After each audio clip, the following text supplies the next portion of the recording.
Welcome to another episode of Jay Leno's Garage. The car we're featuring today, 1965 Jeep Wagoneer with a difference.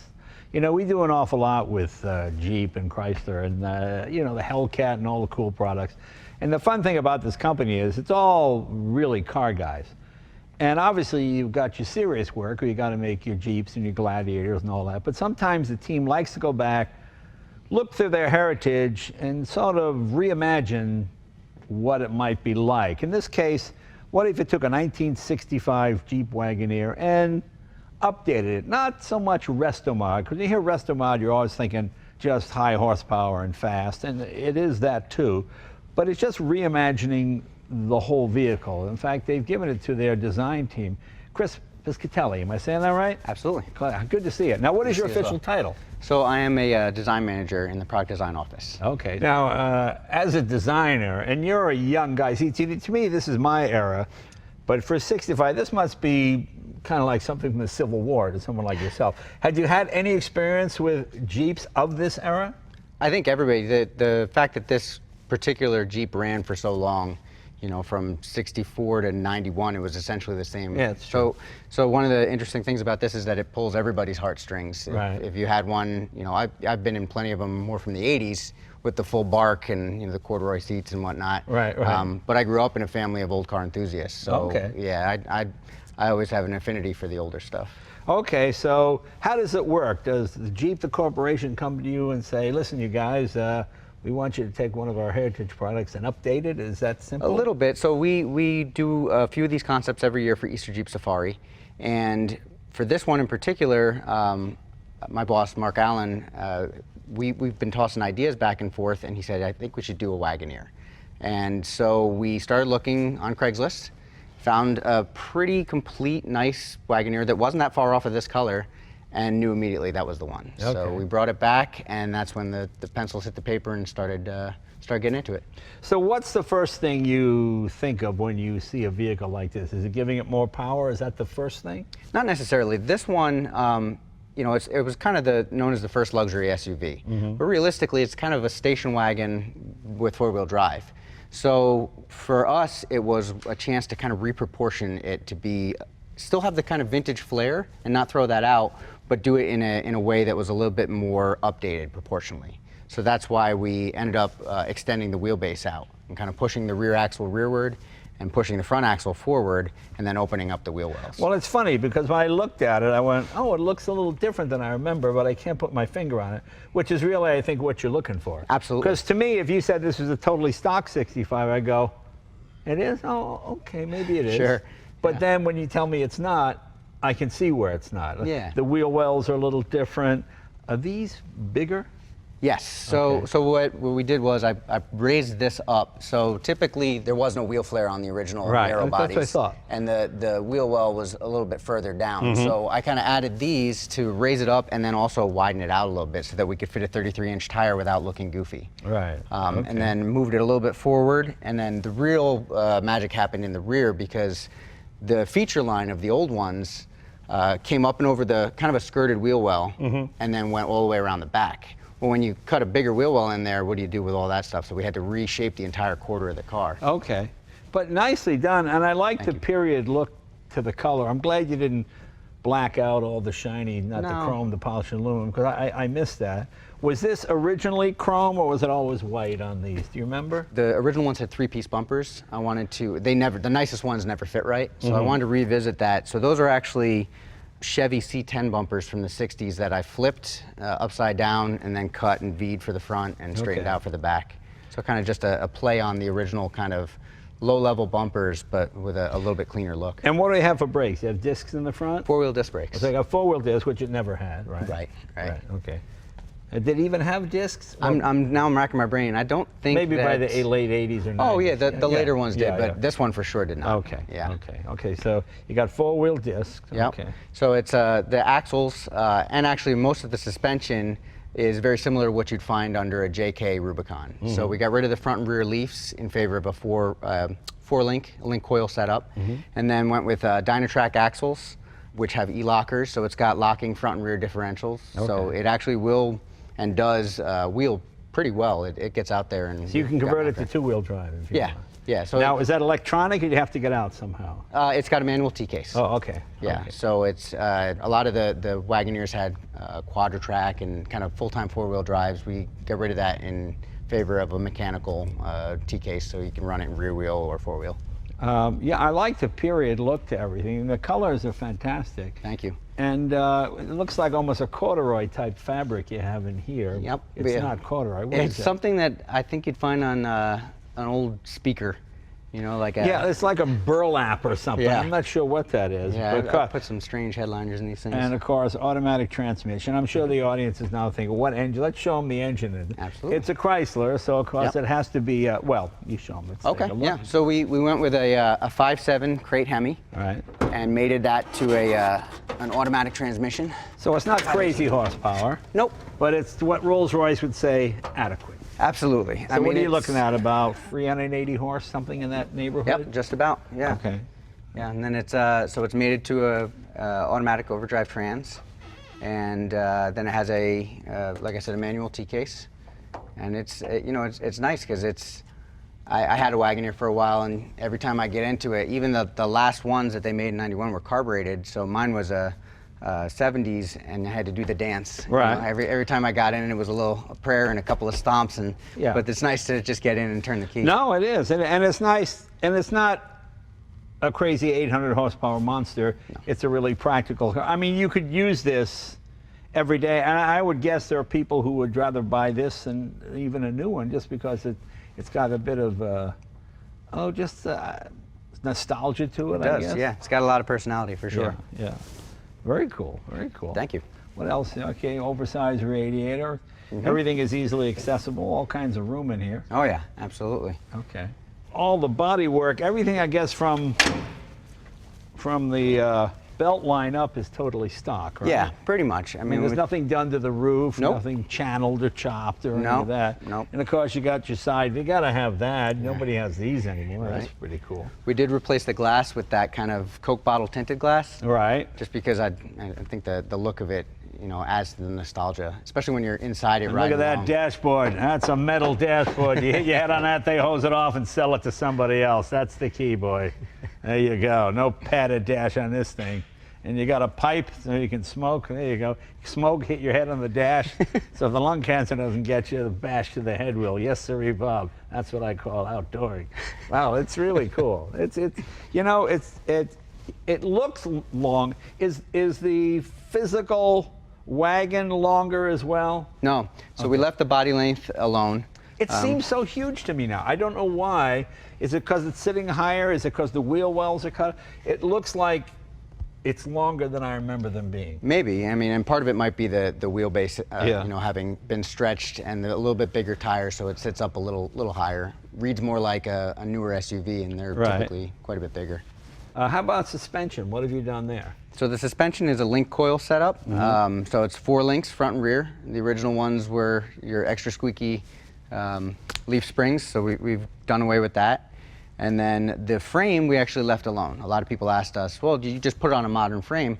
And it actually was in pretty good shape, and so we just boxed it and then fit the link coil setup to it, and the axles and everything went together really Yeah, well. because these are massively strong frames anyway. Yeah, they're- And the nice thing is, by not messing with the frame, it remains the 1965 Wagoneer, so they can't get you for, you know how that works sometimes. You change the whole vehicle, it's not a 65 anymore. Absolutely. No, it's really kind of cool. Is there power steering or no? Yes. Yeah. Oh. So power steering is it's a JK power steering box. Now, was that original? Did they have that originally? Power In steering? 65? I guess they probably did in Wagoneer. This one didn't, but No. they might have The original engine was a 6-cylinder or a V8? the 6-cylinder. It was a Six-cylinder, 230 overhead okay. 6. Okay, yeah. I love the no floor mat, the metal floor, the bench seat is kind of fun. Yeah. The floors, we get rid of carpets in pretty much every Jeep that we do. Yeah. Part of that's because when you go out to Moab, it's all that red dust out there. And so the easier these things are to hose out, the better. To people who don't know, explain what Moab is.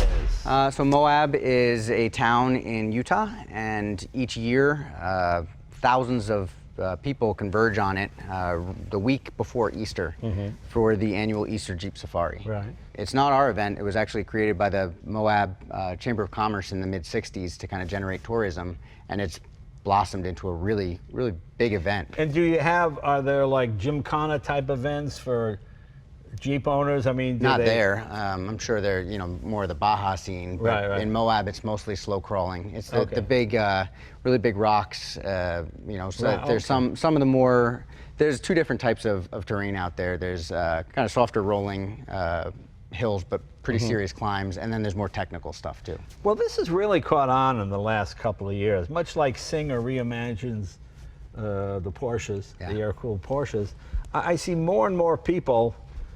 What used to be a '57 Chevy, they're now doing Jeeps and Wagoneers and Gladiator and all kinds of things like this. I mean, it's really become popular. Broncos and International Harvest. I mean, all of them, all these four-wheel drive kind of vehicles. But this is the classic one, of course. And there's some other, of course, you got the dog here, which is very nice. Yeah. Let's go around and check out the rear of the vehicle. Cool. Okay. Now here's a question. This is my designer, the not practical people question. It doesn't look like. Can anybody just open and close this window? It doesn't. Yeah. Shouldn't there be a lock there? I took the lock cylinder out. Is this the first time you've noticed that? No, I knew going yeah. into it that it was probably not that, but the less keys these things have, sometimes it's Yeah, easier to but keep so track you of. really can't lock it. But back in the day, wasn't there a lock Yes. under here? Yeah. And then so nobody could just open the window whenever Yeah. they wanted to. Okay. All right. Very cool. But I think looks over. This is Hollywood, so it's not how you Right. work; it's how you look. Right. So that's better. Okay. Can we just open this? Just pull this. That's a heavy door, isn't it? Yeah. Okay.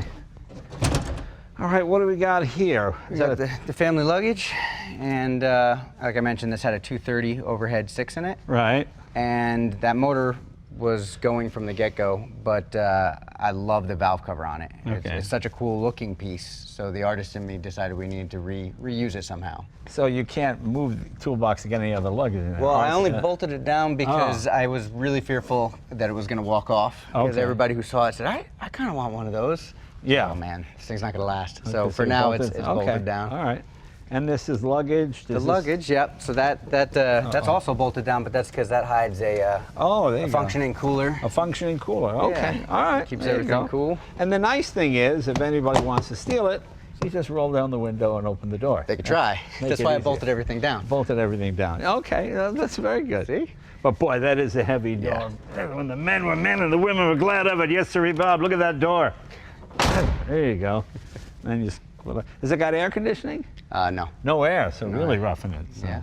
Plus, drop the back window. You drop the back window, or maybe as you're at a light, a thief could undo the window, just roll the window down, reach in, and pull away. All right, very cool. Can we take it for a drive? Absolutely. Suddenly, it's 1965.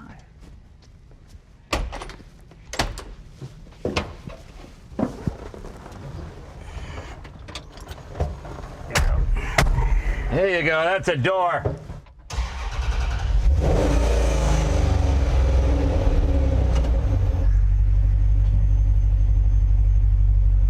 It's a Hemi. Uh-huh.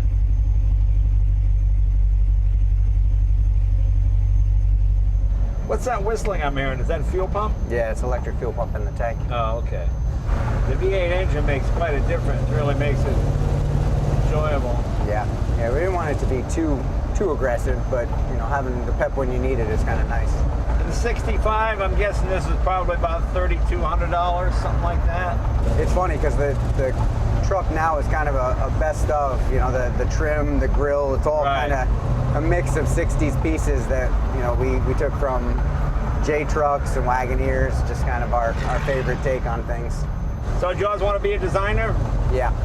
Yeah, I started out drawing cars when I was like maybe 5 and just never stopped. Yeah. And at some point I realized I could get paid to do it, and that was it. No, that's great. Yeah. Was there ever talk of putting a Hellcat motor in this or something like this? Or is this the kind of project, look guys, you got X number of dollars, why don't you do this on a budget? You know how I mean. If there was a case for it and it made sense, we could have done it. Yeah.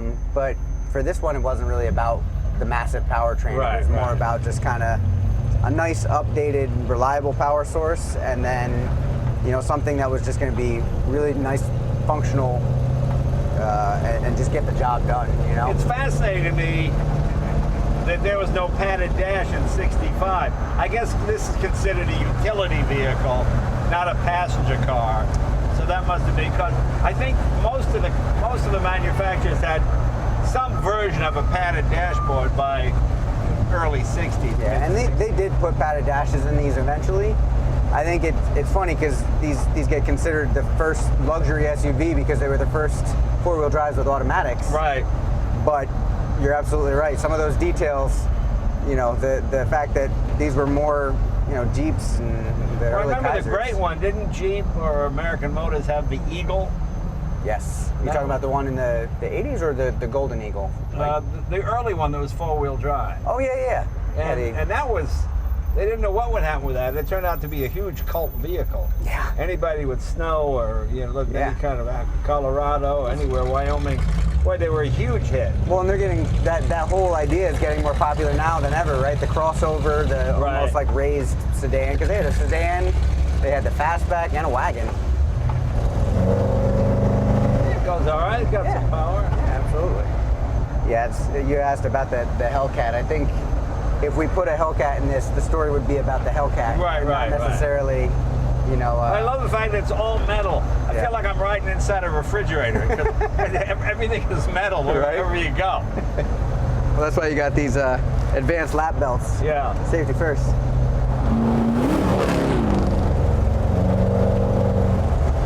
Doesn't ride bad. These are kind of clunky tires we got on there. Yeah, they're mud terrains, so they're good for, you know, when we showcase the car out in Moab and have it actually climbing on the terrain out there. They're real good because they grip really well. But they do have a little bit of you can feel them a little bit. I remember these when I was a kid in New England. They were popular. They have hooked the snow plows and everything else. It's wild to me how many memories this build itself like triggers, you know. Yeah. So many people had a relationship with at least one of the generations of these, you know, whether it was like the full bark version. Now, was this your first sort of resto Jeep? No, I'd done a few before this. Yeah. You know, we built a few of the kind of heritage ones, and people really appreciated it. And where this one, it's funny because it pulls on everybody's heartstrings, but with some of them, people don't even remember that we made them, you know. We did a forward control a number of years back, and it was just a head scratcher because you just don't see them anymore, right? Right. But yeah, this one was particularly meaningful to me because I've always loved these cars. So this was one to do, you know, that I didn't have to. Folks never had one or anything like that. Did My dad had a few. So have you been out to Moab? Have you done that? I have. I've been lucky enough to be able to go out for the last couple of years. It's a blast. I mean, How long an event is that? It's a week. We usually get there a little bit early. I actually think the event itself is only a couple days, you know, right before Easter, but honestly that whole week is flooded with people. We go out there and we have a specific event, you know, for we have the journalists out there. The cool things about these concepts is that they're all functional. They're all drivers. So we build them and then we actually hand the keys off and say, you know, go ahead and go wheeling. And they're able to flex them and actually put them through their paces, which is cool. Plus, it allows us to do some kind of on-the-fly product testing.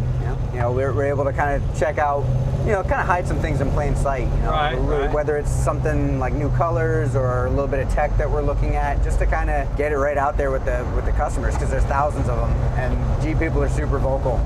They'll tell you one way or the other, likes or dislikes. So it's a really good test bed. Any talk of hybrid Jeeps? Yeah, there's I believe they announced that we're looking at you know, BEVs and, you know, electric you know, powertrains and stuff. Yeah. What heritage Jeep would you like to do next? Is there one you sort of pet project? Or?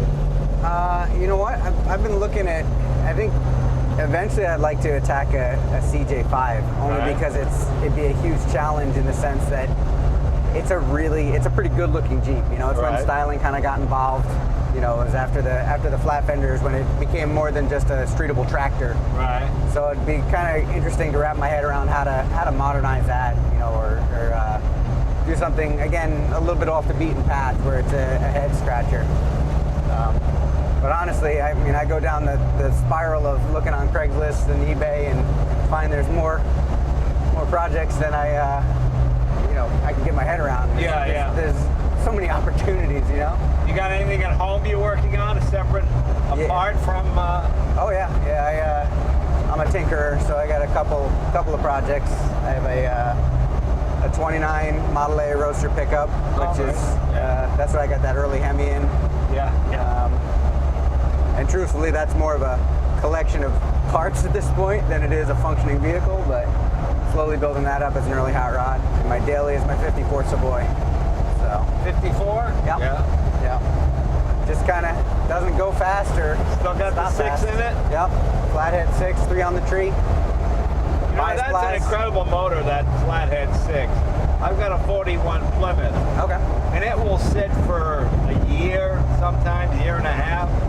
Turn the key, 3 cranks, and mine's the same way. It just makes me laugh. It's honestly, it's the least complex vehicle that I own, and the most reliable, which I don't know if that says much about the other cars I drive, but everybody smiles when you drive one. I think people pull the light, they point, and it's not the people you would expect. It's not the young enthusiasts a lot of times. It's just regular folks, and you can tell their dad had one, or their aunt or their uncle might have had one.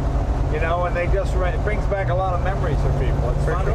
Especially in this guise, I think this thing, it sits like it wants to be in Tahoe next to a cabin. All the window glasses has been replaced except for the windshield, obviously. Right. With kind of an architectural, like a Coca-Cola tint glass. Kind of helps set the mood, you know, bring you back a couple decades. It's like how bouncy it is. There's no such thing as a Recaro type seat.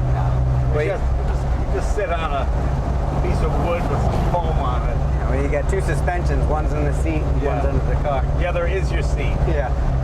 How much higher did you raise this over stock? It's almost at stock ride height. It's about stock ride height? Yeah. We raised the wheel wells up so that we could get the bigger tires. Right. I think I might have picked up an inch or 2 just because of the OD of the tire. So where do you keep this when it's in Detroit, in headquarters? We have a building that we keep a lot of our historical collection in. Right. And so there's a section where the Moab Jeeps in the past will go, and we maintain them because we actually take these out year after year. So we'll do the new concepts, but then we'll also bring out the older concepts and usually let... So is that heritage area open to the public? Right now, I don't know if it is. I know we used to have the WPC museum on campus. Yeah, I remember that. I've been there. That closed, right? Yeah, that closed. But then we were able to save it through bankruptcy, and now they put together the collection in a building, and so I think it's only private events at this point. I don't know if they'll open it up. I think it's kind of hard to maintain an automotive museum. Just day to day. Yeah, tell me about it. It's kind of fun with these Moab Jeeps because we keep bringing them out. They get kind of a life of their own, you know? Yeah. It's like, no one will recognize any of us, but when it comes to the Jeeps, that's lower 40, or that's this one. So is this, when you build these, is this an after-hours project? You do it on company time during the day? How is it done? It's a lot of after hours. Yeah. Yeah, because these are besides the day job. So, right. Okay. Yeah. So they. Yeah, it'd be kind of nice if the boss says, "Yeah, work on it." Yeah. So. Yeah. Yeah, and it's funny with these ones especially. There's a lot of texts that always are firing back and forth between myself and Mark Allen, who's the director of Jeep, and it's we have a very similar sense of humor. Yeah. So we're always, I found a fake life-size dog. Sounds good. Let's do it. It's just it's cool. So there's a lot of strange things that come across purchasing. Yeah. Chris, thanks for bringing this by. It was a lot of fun. I must admit, I really enjoyed driving this. I used to see these when I was a kid, but I never actually got to drive one. So this is a thrill. Thanks, my friend. Thank you. Appreciate it. Yeah. Keep us in the loop for the next project. Absolutely. All righty, here we go. See you guys next week.